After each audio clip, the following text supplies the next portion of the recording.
Hey guys, it's Miranda here at Sunshine and Grace, where I create beautiful things for life sown in sunshine and grown in grace. I wanted to show you today how to make a pot holder set. It's a pan gribber. It goes on the handle of a pan. I use these on my cast irons because if you guys have ever used cast iron, first of all, highly recommend it. Love my casters. But the handles are usually just cast iron, and if you're not careful, they will burn you if you grab them. We won't talk about how I know that because I do it a lot. Bad to just quickly grab it. So I made these to slide up on the handles while I'm cooking. Then I can just take them off and wash them if they get dirty because they're made out of cotton, just regular crochet cotton. There's two different stitch patterns here. This one is just made out of single crochets.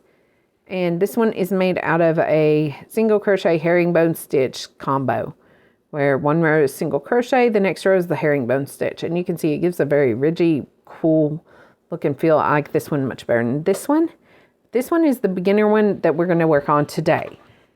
And they have matching pot holders that I already have the tutorial for, okay? So that tutorial will come out before this, hopefully.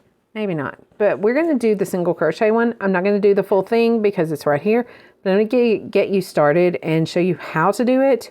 And then you just do 14 rows of the pattern.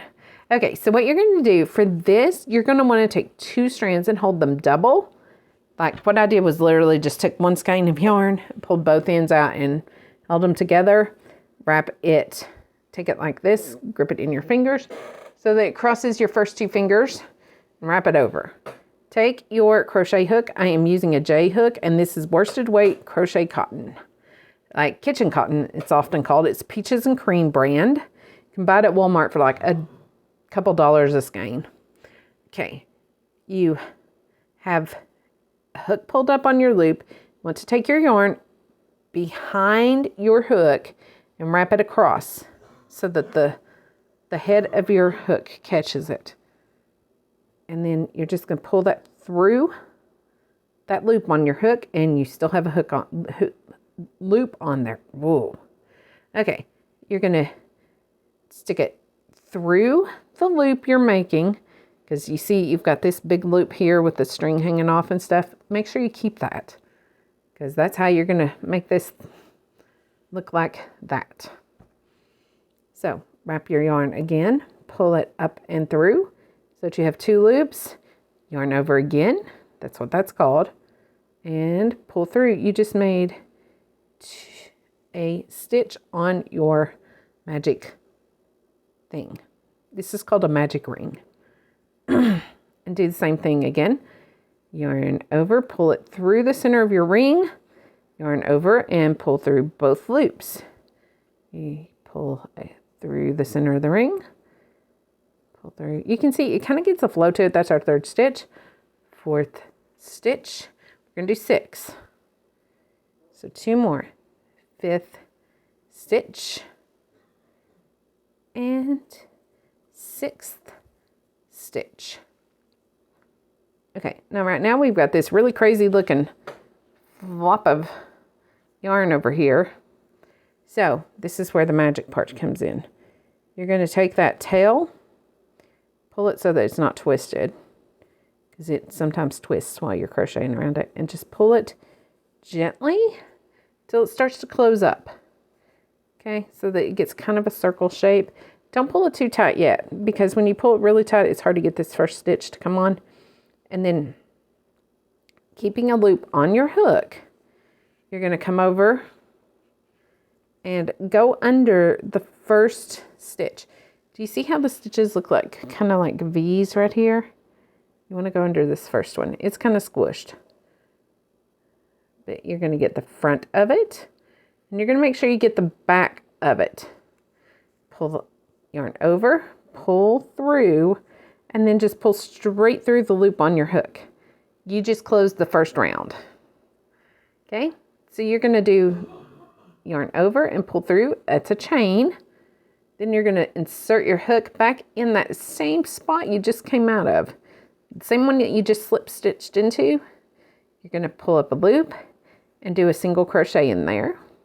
You're going to do the same thing in that same hole and do another single crochet in it, so that you have 2 single crochets in that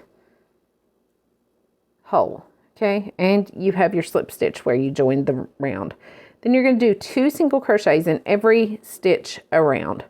So you'll have a total of 12 stitches when you get to the end. I am finishing the 4th stitch now. And you make them exactly like you did on the first row. And I will insert some process video steps, like short videos that I've done showing some of this. Okay, that was, I lost count, but you'll know when you get to the end, because you get to that funky stitch where you slip stitched it. And I'll show you how to count them, because I usually do count at the end of a round just to make sure that I did not skip a stitch or add too many. So you can see the V's. 1, 2, 3, 4, 5, 6, 7, 8, 9, 10, 11, 12. Since I kind of skipped one, I usually count them 2s. So 1, 2, 3, 4, 5, 6, 7, 8, 9, 10, 11, and there's our first one, 12. That first one's always going to look a little weird. It's always kind of squished when you're doing a round. Okay, then we're just going to slip up under there with our hook and pull up a loop, and then pull it straight through the last loop on our hook so that we have slip stitched it closed. Now we're going to chain 1, and now we are just going to do 1 single crochet in every stitch around to give us 12 single crochets.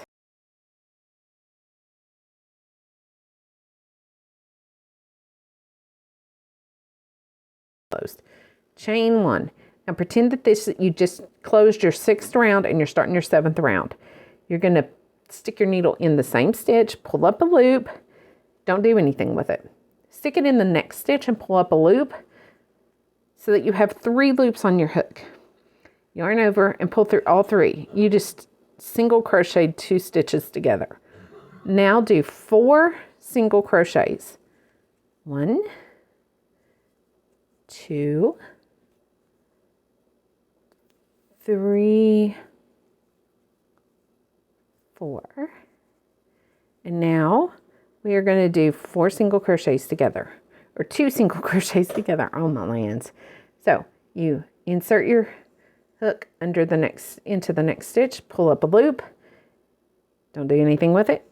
Go into the next one, pull up another loop, yarn through all 3 loops, then move to the next one, and you will do 4 more single crochets on this round. And then you will continue. This is your 7th round, so you will do 7 more rounds of just regular single crochet around the around. So, and you'll only have 10 stitches on those. The last 7 rounds only have 10 stitches. So that is a single crochet pan gribber, and here is the matching pot holder. Like you would just set your pot on it or grab a pan out of the oven. It's just 1 layer thick, but it's done, again, double threads, holding that thread double, and I got both of these out of 1 skein of yarn. So you guys have a great day, and before I jump off here, I just want to remind you, Jesus loves you so much, he died for you. And if you don't know that fact, I would love, love, love to tell you about my precious Savior, tell you the greatest love story ever, and get you saved for all eternity right now. So drop a comment below or look me up on social media and connect with me there. And be sure to like this video, comment, let me know what you thought of the project. Let me know how it turned out, and share photos with me on Facebook, Instagram, and TikTok. And make sure you're subscribed to my channel for more videos like this. We've got all kinds of different crafts coming in the new year. So lots and lots of exciting things coming. Be ready for it. And If you found value in this video, please share it with your friends so that they can learn to crochet a kitchen gribber set. I don't know why I say it that way. It's grabber. Okay, it's some movie we watched. It was called Grabbers. And they said it that way, gribbers. And now I say grabbers that way. So it's just a kitchen grabber and a pot holder. But I like to say gribbers. And I really like this colorway too. I didn't think I would. But it's called flannel and it's so pretty. Also like the green. This, I don't remember what this was called. But that is very, very pretty. And it matches my kitchen really well. And I thought they turned out kind of very coordinated pattern-wise. And again, this is the, what I call a bougie herringbone. But I like a herringbone stitch. I really, really do. So it gives a really chunky texture. Okay, I'm jumping off here, guys. You guys have a great evening, and we will chat soon, okay? Grace and peace. Bye-bye.